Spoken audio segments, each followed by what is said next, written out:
அனைவருக்கும் வணக்கம். ரத்தம் நம்ம யூடியூப் சேனல் மூலமா உங்களை சந்திப்பதில் மகிழ்ச்சி அடைகிறேன். ரத்தம் நம்ம யூடியூப் சேனல் மூலமாக ஒரு கிளினிக்கல் லெபார்டரியில என்ன பண்ணுவாங்க, என்னென்ன டெஸ்ட் பண்ணுவாங்க, இந்த டெஸ்ட் எதுக்கு பண்றாங்க அப்படிங்கறத நம்ம தொடர்ந்து பார்த்துட்டு இருக்கிறோம். அந்த வரிசையில நம்ம இன்னைக்கு பார்க்க போகிறது details of haemoglobin and iron metabolism. இப்போ வாங்க வீடியோக்குள்ள போவோம். இந்த ஹீமோகுளோபின் என்கிற பரிசோதனையை எப்படி பண்ணணும் அப்படின்னு சொல்லிட்டு முந்தின வீடியோவில் பார்த்தோம். இன்னைக்கு நம்ம details of haemoglobin and iron மெட்டபாலிசத்தை மட்டும் பார்க்க போகிறோம். இந்த ஹீமோகுளோபின் டீடைல்ஸ் அப்படின்னு பாத்தீங்கன்னா இதோட ஃபங்க்ஷன், இதோட variety of hemoglobin, type of hemoglobin, ஹீமோகுளோபினோட டெரிவேட்டிவ்ஸ், இதெல்லாம் இந்த ஹீமோகுளோபினோட டீடைல்ஸ்ல வந்துரும். இப்ப நம்ம என்ன பாக்குறோம் அப்படின்னா, இந்த ஹீமோகுளோபினும் இந்த அயன் மெட்டபாலிசமும் ஒரு பிரிக்க முடியாத உறவு போன்றவர்கள், அதாவது ஒரு தாயும் பிள்ளையும் போன்ற உறவை போன்றவர்கள். ஏன்னா இந்த அயன் மெட்டபாலிசம், அதாவது இரும்பு சத்து என்கிற வளர்ச்சிதை மாற்றம் என்கிற ப்ராசஸ் நம்ம உடம்புல நடக்கிறதுனால இந்த ஹீமோகுளோபின் என்கிற அயன் பிளஸ் புரோட்டீன் என்கிற கண்டென்ட் நம்ம உடம்புல சரியான விகிதத்துல சேருது. இதனால நம்ம ஆரோக்கியமா கூட வாழ முடியுது.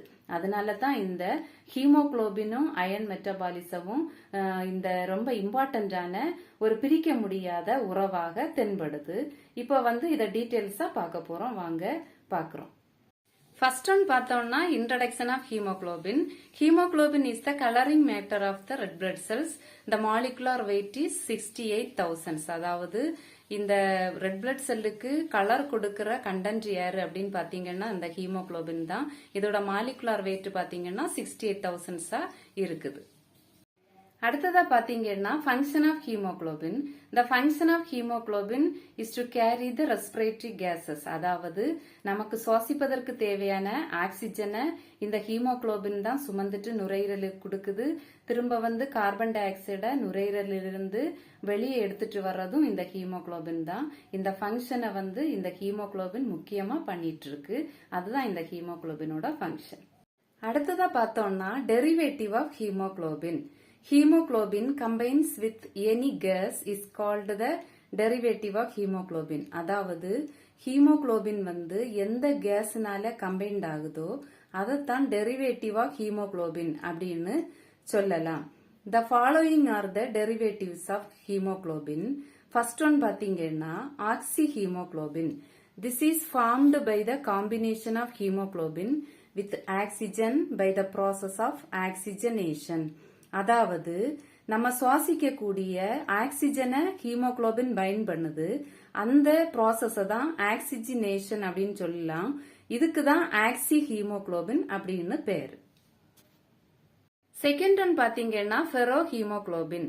When oxygen is released from oxyhemoglobin, it is called reduced hemoglobin or ferrohemoglobin. அதாவது ஆக்சிஜன் என்கிற கேஸ் ஹீமோகுளோபின்ல இருந்து ரிலீஸ் ஆகுற அந்த கண்டிஷனை தான் ரெடியூஸ்ட் ஹீமோகுளோபின் அல்லது ஃபெரோஹீமோகுளோபின் அப்படின்னு சொல்லலாம். தேர்ட் ஒன் பாத்தீங்கன்னா கார்பு ஹீமோகுளோபின்.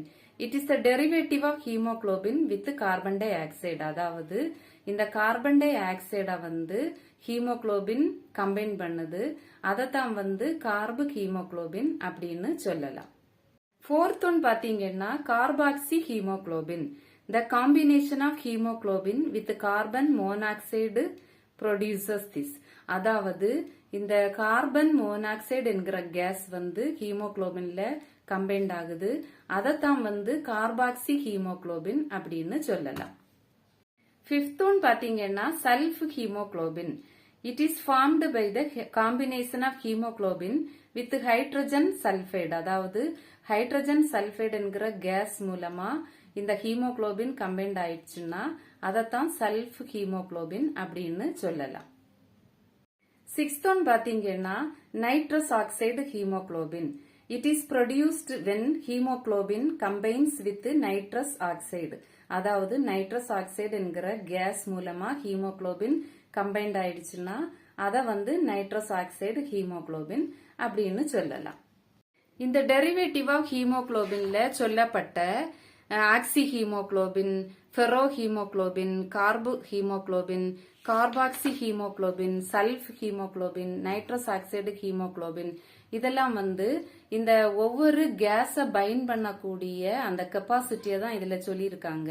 ஃபார் எக்ஸாம்பிளுக்கு பாத்தீங்கன்னா, நம்ம சுவாசிக்கும் போது நம்ம ஹீமோகுளோபின் வந்து ஆக்சிஜனை பைண்ட் பண்ணுது. அந்த நுரையிலிருந்து எடுத்துட்டு வரும் பொழுது கார்பன் டை ஆக்சைடா பைண்ட் பண்ணுது. சில டைம் வந்து சிலருக்கு வந்து ஆபரேஷன் பண்ணும்போது இந்த மயக்க மருந்து அப்படின்னு கொடுப்பாங்க. அந்த இடத்துல வந்து இப்படிப்பட்ட நைட்ரஸ் ஆக்சைடு, மெத்து ஹீமோகுளோபின், இப்படிப்பட்ட கேசஸ் எல்லாம் யூஸ் பண்ணா அதை பைண்ட் பண்ணக்கூடிய கெப்பாசிட்டி இந்த ஆர்பிசிக்கு அமைஞ்சிருக்கு. அதைத்தான் வந்து நம்ம இந்த டெரிவேட்டிவ் ஆஃப் ஹீமோகுளோபின் அப்படிங்கிற விஷயத்துல தெளிவா பாக்குறோம். அடுத்ததா பார்த்தோம்னா structure of haemoglobin. Hemoglobin is a conjugated protein. The protein part is globin and the iron containing pigment is heme. அதாவது இந்த ஹீமோகுளோபினுக்குன்னு ஒரு உருவம் இருக்கு. அந்த உருவத்தை வந்து வடிவமைப்ப இந்த புரோட்டீன் அண்ட் அயன் என்கிற பார்ட் தான் இந்த வடிவமைப்பை இந்த ஹீமோகுளோபினுக்கு கொடுக்குது. அதுதான் இந்த ஸ்ட்ரக்சர் ஆஃப் ஹீமோகுளோபின் அப்படின்னு சொல்லப்பட்டிருக்கு. இதுல பாத்தீங்கன்னா அயன், 4-பைரின், குளோபின் அப்படிங்கிற பார்ட் வந்து ஸ்ட்ரக்சரா உண்டு பண்ணுது. Iron it is present in ferrous form. இந்த அயன் வந்து ஃபெரஸ் கண்டிஷன்ல இருக்குது. நெக்ஸ்டா பாத்தீங்கன்னா 4-பைரின். இந்த பிக்மெண்ட் பார்ட் இஸ் கால்டு 4-பைரின். இதுல இருக்கக்கூடிய இந்த பிக்மெண்ட் பார்ட்டை தான் 4-பைரின் அப்படின்னு சொல்லுவாங்க. Globin, this contains 4 polypeptide chains, 2 are alpha chain and 2 are polypeptide chain. அப்படிங்கிற ஒரு கண்டென்ட் தான் இந்த குளோபினோட ஸ்ட்ரக்சர். அப்போ இந்த அயன், 4-பைரின், குளோபின் என்கிற கண்டென்ட் தான் இந்த ஹீமோகுளோபினுக்கு ஒரு ஸ்ட்ரக்சரை ஃபார்ம் பண்ணுது. அடுத்ததா பாத்தீங்கன்னா varieties of haemoglobin. Haemoglobin is of 2 types, namely adult hemoglobin HbA, fetal hemoglobin HbF. அதாவது ஹீமோகுளோபினுக்குன்னு 2 டைப் இருக்குது. ஒன்னு வந்து அடல்ட் ஹீமோகுளோபின், அத HbA அப்படின்னு சொல்லலாம். ஃபீட்டல் ஹீமோகுளோபின் அதாவது HbF அப்படின்னு சொல்லலாம்.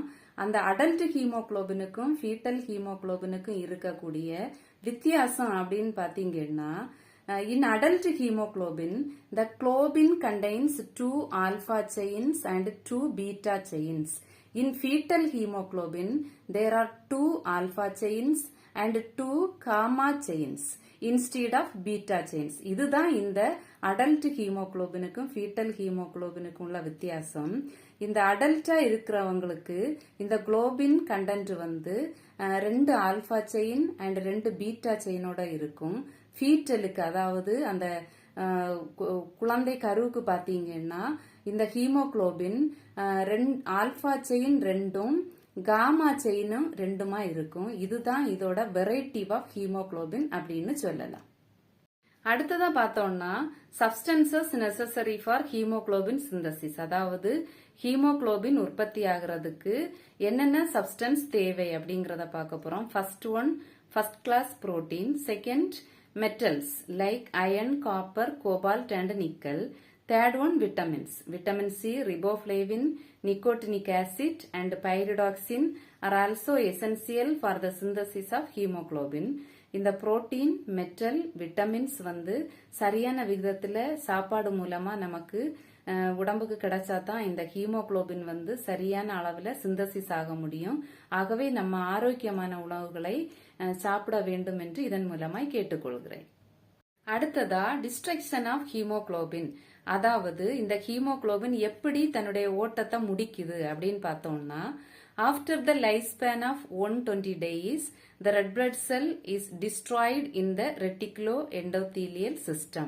அதாவது 120 நாள் வரைக்கும் இந்த ஆர்பிசி என்கிற இரத்த சிவப்பணு நம்ம பிளட்ல வந்து சர்க்குலேஷன்ல போகுது. அதுக்கப்புறமா ரெட்டிகுலோ எண்டோதீலியல் சிஸ்டம் ஆகிய அந்த ஸ்பிளீன் என்கிற ஒரு ஆர்கன்ல போய் இது வந்து டிஸ்ட்ராய் ஆகுது. இதுல வந்து திரும்பவும் பாத்தீங்கன்னா அயனாகவும் குளோபினாகவும் 4-பைரினாகவும் இது ஸ்பிளிட் ஆகுது. இதத்தான் வந்து டிஸ்ட்ரக்ஷன் ஆஃப் ஹீமோகுளோபின் அப்படின்னு சொல்லுவாங்க. அடுத்ததா நம்ம பார்க்க போகிறது அயன் மெட்டபாலிசம், அதாவது இரும்பு சத்தோட வளர்சிதை மாற்றத்தை பார்க்க போகிறோம்.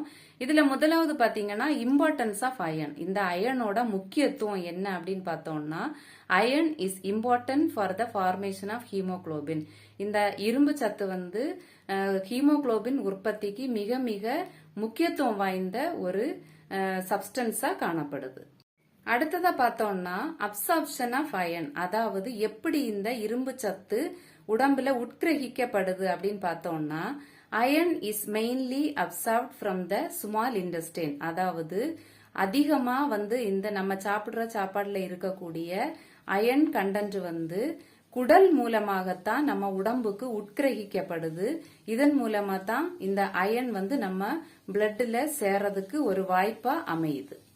அடுத்ததா பார்த்தோம்னா transport and storage of iron, அதாவது இந்த அயன் வந்து எப்படி பிளட்ல டிரான்ஸ்பர் ஆகுது அண்ட் ஸ்டோரேஜ் எப்படி வந்து அயன் வந்து ஸ்டோரேஜ் ஆகுது அப்படின்னு பார்த்தோம்னா, after absorption into the blood the iron immediately combines with the beta globulin, அதாவது இந்த இன்டெஸ்டைன் மூலமா உட்கிரகிக்கப்படுகிற இந்த அயனானது பிளட் வந்து அப்சார்ப் பண்ணதுக்கு அப்புறமா இது இமீடியட்லியா இந்த பீட்டா குளோபுலின் என்கிற பிளாஸ்மா புரோட்டீனுக்கு கூட கம்பைன்ட் ஆகுது.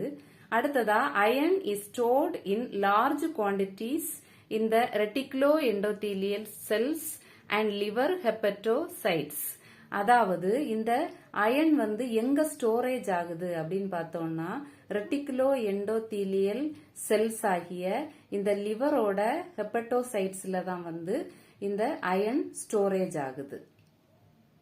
அடுத்ததா டெய்லி லாஸ் ஆஃப் அயன், அதாவது அயன் வந்து டெய்லி எவ்வளவு லாஸ் ஆகுது அப்படின்னு பாத்தீங்கன்னா, 1 gram of haemoglobin contains 3.34 milligram of iron.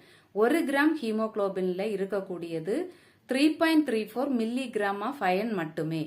In males, about 1 milligram of iron is excreted every day through fecus.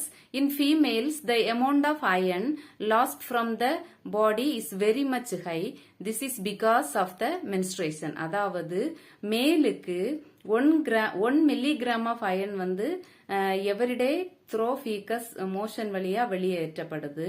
ஆனா இந்த ஃபீமேல்ஸுக்கும் இதே மாதிரி நடக்குது. ஆனாலும் இந்த மின்ஸ்ட்ரேஷன் பீரியட்ல பாத்தீங்கன்னா லாட் ஆஃப் அயன் வந்து வெளியே எஸ்கிரீட் ஆகுது.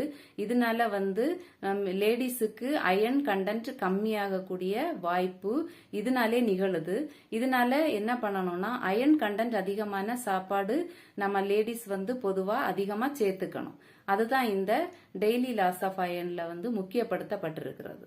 இவ்வளவு தாங்க details of haemoglobin and iron மெட்டபாலிசத்தோட வரலாறு. இந்த ஹீமோகுளோபின் அண்ட் அயன் மெட்டபாலிசத்தோட வரலாறு உங்களுக்கு பிடிச்சிருந்ததுன்னா லைக் பண்ணுங்க, ஷேர் பண்ணுங்க, சப்ஸ்கிரைப் பண்ணுங்க. அடுத்த வீடியோவில் estimation of haemoglobin by Drabkin solution method, அதாவது சைனமத்து ஹீமோகுளோபின் மெத்தட் என்கிற ஒரு மெத்தட்ல எப்படி பண்றது அப்படிங்கறத பார்க்க போறோம். அதுவரைக்கும் உங்களிடம் விடைபெறுகிறேன். ஓகே, பாய்.